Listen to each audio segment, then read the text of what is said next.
Kindly house in order رکھیں. جی مولانا صاحب. بسم اللہ الرحمن الرحیم. نحمده ونصلي على رسوله الكريم. اما بعد.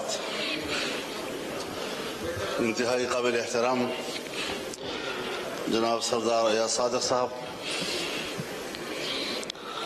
اور آپ کی وساطت سے معزز اراکین ایوان،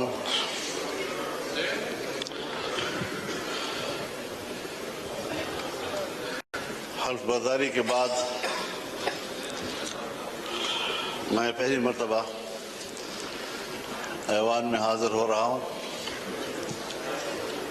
اور یہ بھی ارادہ ہے کہ کچھ معروضات آپ کی خدمت میں پیش کر سکوں.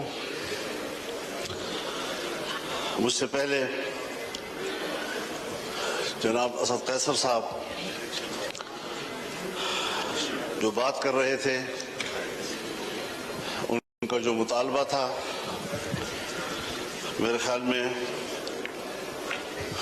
ان کا مطالبہ صحیح تھا اور جلسہ کرنا ان کا حق ہے اور میں ان کے اس مطالبے کی حمایت کرتا ہوں.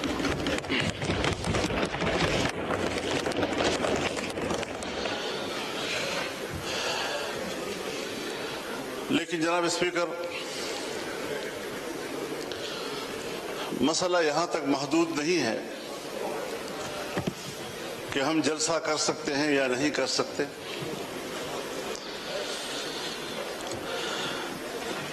اس بات پر سنجیدگی سے غور کیا جائے کہ ہمارا ملک آج کہاں کھڑا ہے.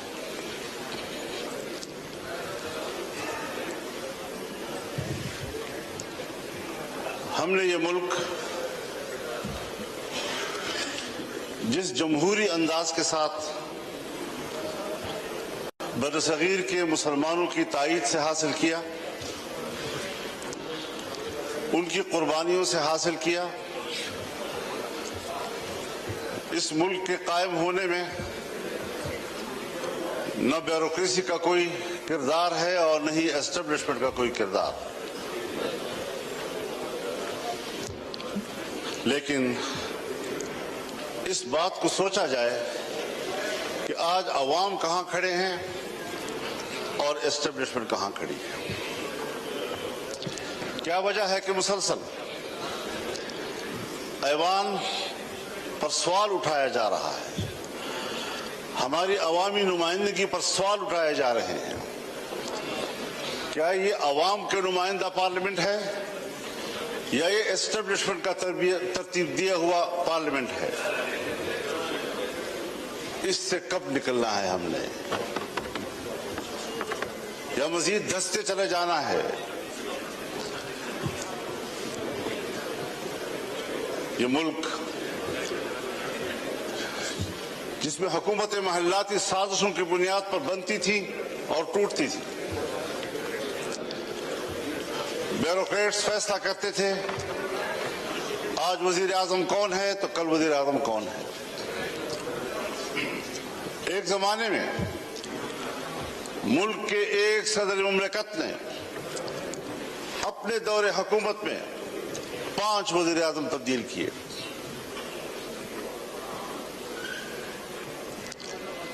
بڑی مشکل کے ساتھ، عوام کی جدوجہد کے ساتھ اس ملک میں عام آدمی کو ووٹ کا حق ملا. پارلیمانی طرز حکومت پر اتفاق ہوا، الیکشن ہو گئے جسے آج ہم بطور مثال پیش کرتے ہیں. لیکن انتخابات کو بطور مثال پیش کرنے کے بعد کیا اس کے نتائج پر بھی ہماری نظر ہے؟ جس کے نتیجے میں ملک 2 لخت ہو گیا، ہم پارا پارا ہو گئے. قائد اعظم نے جو قوم کو موٹو دیا تھا، اتحاد، تنظیم اور یقین محکم وہ کہاں رہا؟ قائد اعظم کا پاکستان کہاں ہے آج؟ شاید تاریخ اس کے حقائق سے پردہ اٹھائے گا. تاریخ معاف نہیں کرتی کسی کو. تھوپا گیا سیاستدانوں پر اور کردار جنرل آغا یحییٰ خان تھا. حکومت کو چلنے ہی نہیں دیا گیا. پھر ماشاءاللہ پھر ہم کچھ سنبھلے تو پھر ماشاءاللہ سوچنا یہ ہے کہ اسٹیبلشمنٹ ہمیں جو نتائج مرتب کر کے دے، جن کو یہاں پر بیٹھنے کے لیے فہرست میں نام شامل کرے، اس پر کب تک آپ سمجھوتے کرتے رہیں گے؟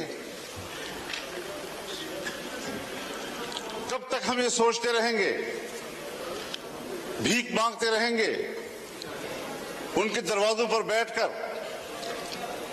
اور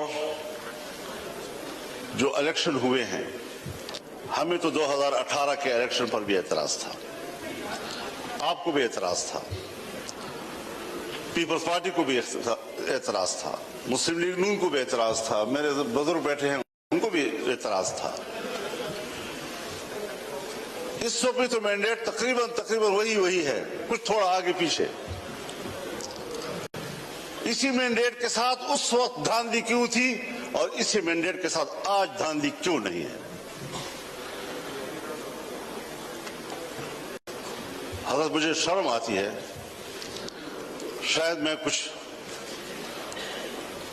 اپنی گفتگو میں ایسی باتیں کہوں جو آپ سمجھیں گے کہ میں تجاوز کر رہا ہوں،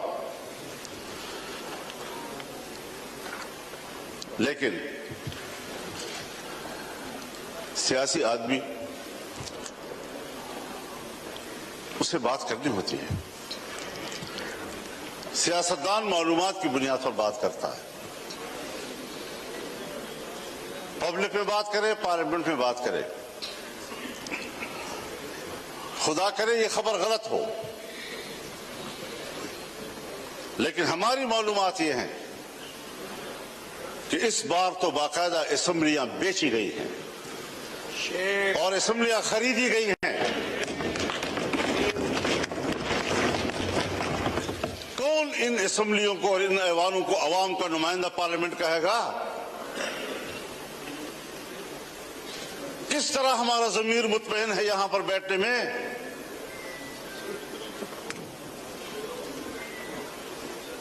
ہارنے والے بھی پریشان اور جیتنے والے بھی مطمئن نہیں. اس کیفیت میں حکومت میں بیٹھی ہوئی جماعتیں جو ہمارے لیے محترم بھی ہیں، ہمارے ہم سفر رہے ہیں، ہم ان کے اس جدوجہد کی قدر کرتے ہیں، لیکن انہی کی جماعتوں کے اندر ان کے سینئر لوگ مجبور ہیں کہ وہ اپنی ہی مینڈیٹ کو مسترد کر رہے ہیں، اس پر اعتراضات اٹھا رہے ہیں. صرف اپوزیشن کی بات نہیں ہے، ہم دیکھ بھی رہے ہیں، ہم سن بھی رہے ہیں. تو جمہوریت آج کہاں کھڑی ہے؟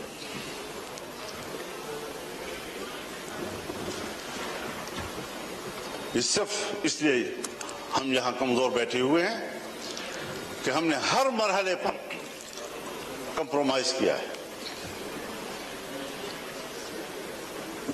ہم نے اپنے اصول پہ سمجھوتے کیے ہیں، ہم نے اپنی جمہوریت بیچی ہے،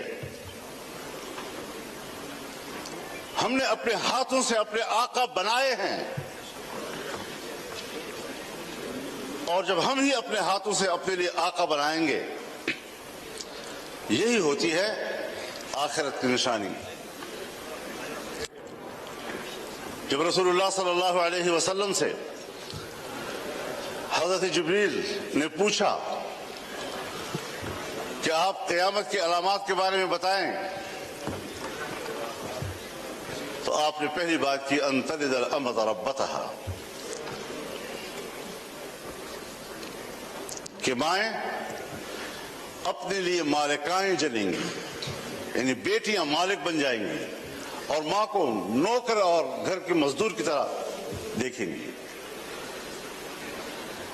اس مثال سے آپ خود سمجھ لیں کہ جو آپ کے ماتحت ہونے چاہیے تھی، جو آپ کے حکم پر چلنے چاہیے تھے، وہ آج ہمارے آقا اور ان کے حکم پر ہم چل رہے ہیں۔ ہم یہاں پر ایک قانون پاس نہیں کر سکتے۔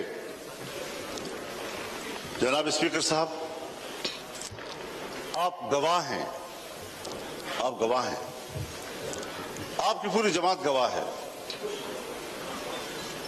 ہم نے ایک اجلاس میں